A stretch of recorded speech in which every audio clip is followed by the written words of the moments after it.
لوگ آپ کی انتظار کریں, کبھی لڑائی نہ کریں. یہ میری بات یاد رکھ لیں, کوئی بڑی بات نہیں ہوتی کہ جناب 4-5 مسئلہ. ناظرین, وہ جو الزام لگاتے ہیں کہ عمران خان ایک پاگل شخص ہے اور وہ نوجوانوں کو خراب کر رہا ہے, برباد کر رہا ہے اور وہ یہودیوں کا ایجنٹ ہے, لیکن یہ ویڈیو جو آپ کو دکھانے جا رہے ہیں یہ آپ کے 14 طبق روشن کر دے گی. اس پوری ویڈیو کو آخر تک دیکھیے گا اور ہمارے چینل کو لازمی سبسکرائب کیجیے گا. لوگ آپ کی انتظار کریں, کبھی لڑائی نہ کریں. یہ میری بات یاد رکھ لیں, کوئی بڑی بات نہیں ہوتی کہ جناب 4-5 مسئلے میں کسی کو پھیٹا لگا دیا, کوئی بڑی بات نہیں ہوتی. بزدل ترین لوگ نہیں لڑتے ہیں ایسے, کبھی دلیر آدمی ایسے نہیں لڑتا. جب بھی یہ جو باقی اسٹوڈنٹ آرگنائزیشن ہے 4-5 یہ بزدل ترین لوگ ہوتے ہیں, 10-15 اکٹھے ہو کے تو ایک آدھ لڑکے کو مارتا پھیٹا لگا دیا. ان کو دیکھ کے لوگ بھاگ گئے اسٹوڈنٹ پالیٹکس سے. آپ نے جس وقت لڑائیاں شروع کی, جو شریف بچہ ہوگا وہ آپ کے ساتھ, نوجوان آپ کے ساتھ نہیں آئے گا. وہ ماں باپ بھی نہیں بھیجیں گے کہ یہ تو لفنگوں کی پارٹی ہے.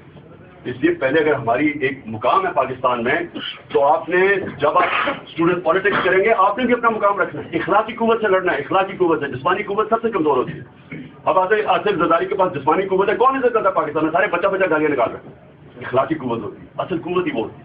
آپ نے اخلاقی قوت پہ آپریٹ کرنا ہے. یہ نہ کرنا یہ ڈنڈے ڈنڈے کی سیاست ہے خدا کے بعد سے شروع کر دینا, اس سے کوئی فائدہ نہیں ہوتا, نقصان ہوگا. ویسے لوگ آپ کی طرف آ رہے ہیں.